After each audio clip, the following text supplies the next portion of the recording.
and online at rockfmcyprus.com. This is Rock FM News.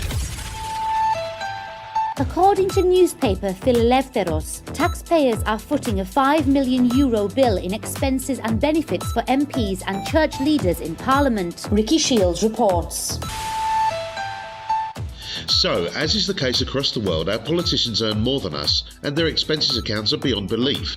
Cypriot MPs' basic salaries are around $47,000 per year, or almost double the country's mean. Obviously, party leaders and ministers earn more.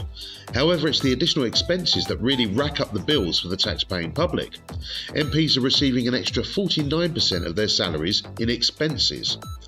In Cyprus, MPs get paid expenses regardless of whether they turn up to Parliament, according to Odysseas Michailidis, the country's Auditor General, including a €12,000 lump sum for secretarial expenses, even during the summer recess, and over $23,000 on entertainment.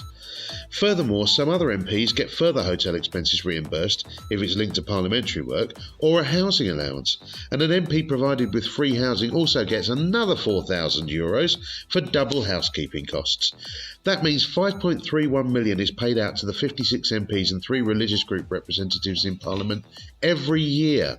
And remember, that figure does not include pension contributions for currently serving MPs or the invariably large pensions paid to former retired MPs. Now, we can argue whether MPs are overpaid or not, although I think their basic salary seems reasonably fair. However, the perks are huge.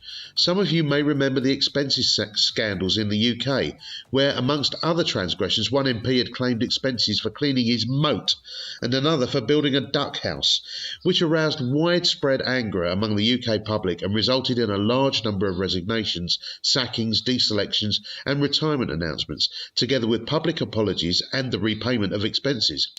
Although, of course, there's no suggestion of any wrongdoing on the part of MPs here in Cyprus, and in fact these figures were reduced somewhat in 2013 during the crisis, there's certainly a feeling among us mere mortals, the general public and voters, that MPs do receive too much in expenses, and in these austere times they would do well to perhaps spend less on entertaining and concentrate a bit more on infrastructure, healthcare and all the other things we so desperately need here. This is Mr. Shields reporting for Rock FM.